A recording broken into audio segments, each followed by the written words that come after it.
1, 2...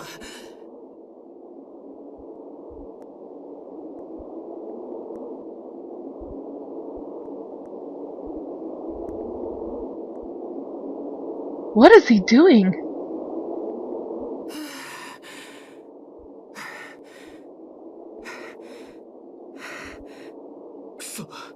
Damn it! Why? Why has it come to this? Back then, why did I do that? Was I seized by a berserker's rage? I don't get it. My head hurts like it'll split open.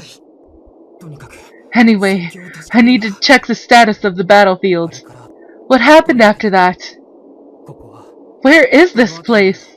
Oh, I know where he is! Oh no! What happened to everyone? If I look down from the summit, then maybe...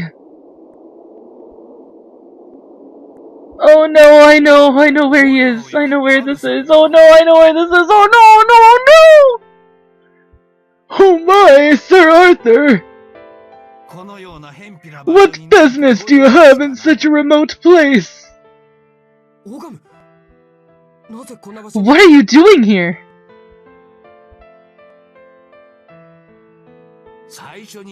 I was the one who inquired first, but... Well, fine. I understand the reason you had climbed to such a high place without having to ask. This is an extremely nostalgic place for me. I understand. For the crime of trying to murder the chief, you've come to execute me, right? I don't make an excuse. I admit it. As the first warrior, I raised my hand against the chief and deserted the army, while shouting such ugly things. Punish me as you want, I won't resist. Why do you rush so far ahead? I just told you that I came because this place is nostalgic. This was the first battlefield I ever saw. Battlefield? Ogam, why do you fight? What are you fighting for? Do you know about the dragons? Yeah, but what does that have to do with your reason for fighting? It's a very important matter. How much do you know? It's a fairy tale. It started long, long ago when there were 2 moons in the sky, right? Their mouths extended to their ears, full of stout fangs. They breathed fire, had large, lithe bodies, and wings that caused tempests,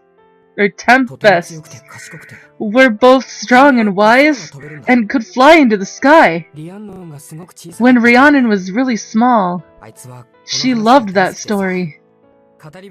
She always pestered the storyteller lady about it. She asked about it so many times that the lady gave up. In the end, I memorized the story and got stuck with telling it to her every night until she fell asleep. Whenever she was crying, the story would make her smile right away and go to sleep soundly. Yeah, I remember it. But I even, with these hands, tried to kill Rhiannon. I can't ever go back. I see. To your people, it's a fairy tale.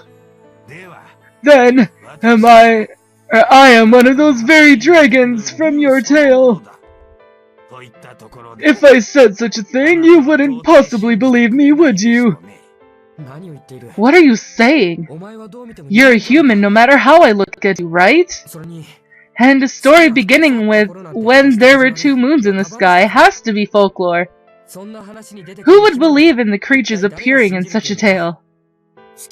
There's definitely only 1 moon in the sky. It's always been that way. Ogam, if you don't want to talk, then don't try to deceive me with jokes. Just say so and that's that. Very well. Let's talk about things properly. What I was saying before was a joke. Please forget it. That's right. How about this for something to talk about? This place is now in ruins, but long ago it was my people's sacred place. Before this place was destroyed, you could see it on clear days like this.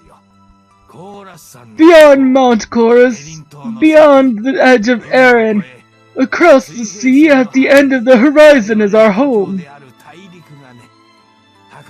Our homeland, protected by high-reaching crystal towers, amber roofs, and golden castle walls.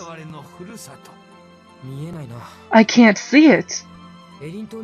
Even back in Erin, I never saw such a continent at the end of the horizon. Ogam, are you still making fun of me? Of course! That place was lost long ago. Lost? Why? The sky fell! Just as in the words of your frivolous oaths. What? You bastard! Long ago, when there were still 2 moons in this world, a long, long time ago. On a clear day like this, the second moon sparkling in the sky, the daytime moon, suddenly fell to the earth. There wasn't even time to run away. Obscuring the sun, covering the heavens in their entirety, it plunged us into a darkness of fear and despair. Finally, it was smashed into pieces and poured down like rain. Our homeland, bombarded with the pieces of the moon, vanished without a trace. The seawater flowed into the giant hole bored into the earth, and it disappeared from the surface in an instant. Of course, not a single soul who was at that place survived. I, while standing here, along with this temple that was being destroyed by the falling fragments of the moon, I watched from beginning to end, unable to do anything. That is my reason for fighting, Arthur. Even now, I still come to and look occasionally, wishing that I could see that land one more time, even if only in a dream, and swearing to myself never to forget the ones who snatched away my homeland and sentenced my brethren to such a fate. This is really sad. Ogam, I don't really understand what you're saying, but I feel like you've conveyed your sadness a little bit. Sympathy is pointless, because you too will soon lose everything. Turn around and look at the path you came from.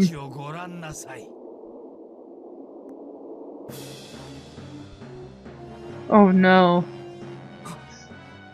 That's Avalon! Avalon, it's burning! So many soldiers! It's completely surrounded with this, at this rate! Where are you going, Arthur? You already know I'm going to fight! Stop! Why would you, who cast away his comrades and deserted the battlefield, join that battle? That's... And even if you hurried, you wouldn't be able to make it. They're faster than I expected. I thought we could hold out for a little more, but... At this rate, the last 2 days. They were weak soldiers from the start. It's a miracle they were able to keep winning up until now. Yes, a moon crashing on a planet is a death sentence to everyone. That is so true. Ogam, you bastard! You who call yourself Erin's guardian blade dare insult our army? Oh my, this is unusual, Arthur. You have already run away from Eren-sama's army. You have nothing to do with this battle. Why do you take it as an insult? Arthur, do you have any experience with siege warfare? No. That's a blessing. What are you saying?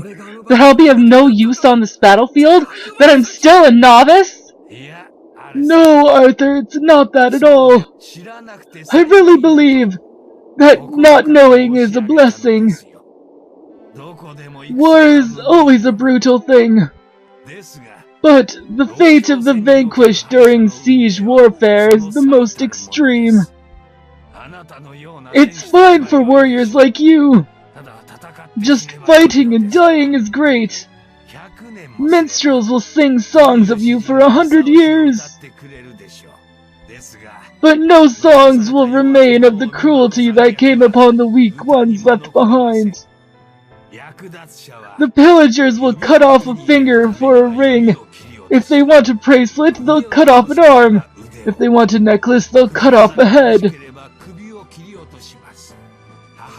They will tear a baby from a mother's arms and throw it to the floor. The elderly are gathered in a building and burned, and the women are raped. The altars of the gods are destroyed. The ancestral graves are ransacked, and the corpses fed to the dogs.